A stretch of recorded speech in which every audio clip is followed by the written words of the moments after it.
Joining me next is Dr. Amanda Williams, President of the Medical Association of the State of Alabama. Doc, thanks for coming on Capital Journal. Yeah, thanks for having me. I'm excited to be here. Lots to talk about, but I wanted to ask you about your own practice and how you got involved in the MASA leadership. Yeah, so I'm a psychiatrist here in Montgomery, and I work at a private practice, Gardenia Cove Mental Health. We provide outpatient mental health services. We have a lot of therapists and do groups. And I actually treat a lot of physicians. And so physician wellness has been something that's been very important to me. I think healthcare has kind of taken off, and patients and physicians have kind of been left trying to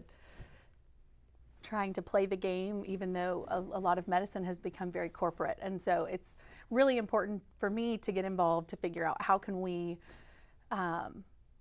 take care of patients in the best way and recruit more physicians and keep the practice of medicine a great career for the future generations. Sure. I can imagine I kept hearing about burnout during COVID, and so I imagine it's a very real thing. Yeah, mental health was a very important Yes. thing, maybe overlooked.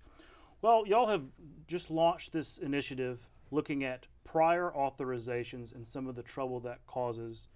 What is prior authorization, and why does it matter? Good question. So a prior authorization is essentially a form or some kind of, now they're mostly online, but online form that physicians and healthcare teams have to fill out or complete for a patient to receive certain services through their insurance company.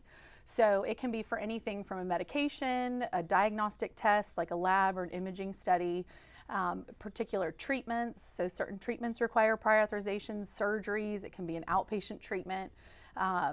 And sometimes things like going to a rehab center or follow-up care following the hospitalization can require prior authorizations. So they started, way back when insurance companies, certain treatments are very expensive, and so the goal was to make sure that patients met certain criteria for those treatments or diagnostic tests. The problem is it's now morphed into requiring paperwork for very routine medications, routine imaging, routine care. And it causes significant delays in treatment. So it would be nice, it would be one thing if something was submitted and within an hour you get a result. But usually it can take days to get a response. And often it will just be a denial and require an appeal and then even longer. So it can really slow up treatment. But additionally, it's also just very burdensome. I mean, you have a patient who's come in and they're excited to feel better. They're finally getting the treatment that they need or the diagnostic test that they need, and then they're hit with more delays. And then on the provider side, for hospitals, for private practices like mine, it's a big burden. We have, entire staff that their whole job is doing prior authorizations. It's even worse in the hospital systems. So it's just morphed into something I don't think it was intended to be. I see. Well, okay, so it takes a lot to get me actually into the doctor's office. And so if I need an MRI or just some kind of thing, yeah, I could see that being, man, you finally got me there, and now I've got to go through some paperwork and maybe not get what I need. So I could see that being a deterrent to even getting care. Yeah, and it's just very frustrating. I mean, especially because insurance is expensive. We pay a lot of money for insurance, and so we would expect that if a physician writes a medication or feels like we need a particular test or procedure, that we would be able to get it. And so I think from the patient's perspective, it can be very, very disheartening. And they don't always understand, we don't even understand sometimes why we're having to jump through the hoops we're jumping through. And so they can get very frustrated. Now, let me ask you, if I'm the insurance company, well, I'm taking this is going to be a very expensive procedure. I don't want frivolous claims and things like that. So what about that? I mean, I can see their perspective saying, look, we want to make sure you're actually sick and actually need this treatment before we just go approve anything willy-nilly. Yes, I think it started probably with the best of intentions. I mean, healthcare is very expensive. And when it comes to, medications I prescribe, mental health medications, there's some that are on the $4 list, and then there's some that are thousands of dollars a month. And of course, we should try the ones that cost $4 a month first. But now it's morphed into this thing where there'll be a medication that could cost $10 paying cash at Walmart, but we're having to do prior authorizations for patients with insurance to have their insurance company pay. And so it's this back and forth, it's a delay in care, and the whole thing just seems really, really silly. And so I'm not sure how it ended up where it is, but I think it probably did start from a good place of making sure we keep healthcare costs down. Bureaucracy tends to grow wherever it is. Yes. I know you've got a website that you're asking people to come share their stories about prior authorization. Yes. Is that AL? There it is. Yep, alfixpriorauth.com. Okay. And so folks can go there and maybe share their own stories about how that's affected them? Yes. So our goal is to gather as many patient stories, physician stories as we can, with the goal of it being impactful for insurance companies when we're trying to fix these problems with them, and for other state leaders. Those individual stories can be very, very powerful. Yeah. I imagine this conversation is going to crop up in the legislative session when we come back into session. Well, we're hoping not. We're hoping that the stakeholders will hear patients and hear physicians, and we'll be able to just make things better. Okay, fair enough. While I've got you, I wanted to ask you about the physician shortage.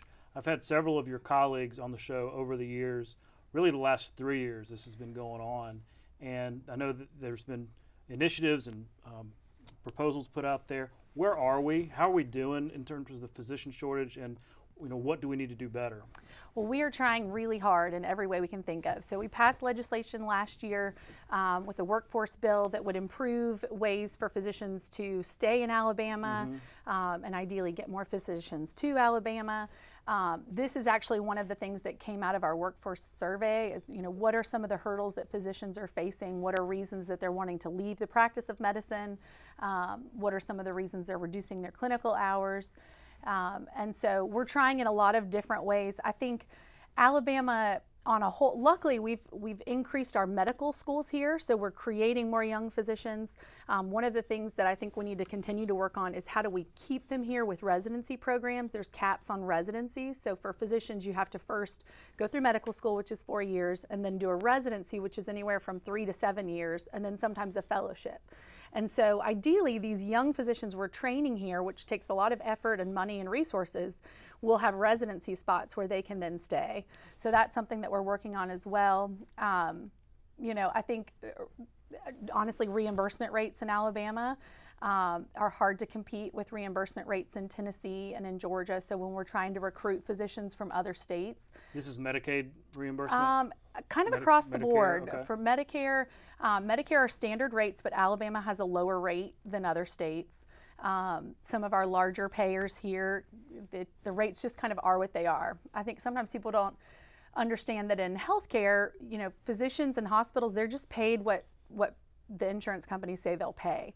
And so in Alabama, if there's not a lot of room to negotiate, it makes it where it's hard to recruit physicians from other states. So one of the things that our survey found actually is most physicians in Alabama have never considered leaving. They love working here, they love their patients, they love what they're doing, but it's so hard for them to get new physicians from other states. And so we're trying to figure out what we can do to incentivize, other excellent physicians to come here. Well, we've got the healthcare high school going up. Yes. So that's a longer term thing. We're hoping that's a good pipeline. We're trying in so. all the ways we can. There you go. All the ways we can. We're going to be following this issue going forward, but I really appreciate you coming on and explaining it. Thanks, Doc. Yeah, I appreciate being here. Thanks for your time.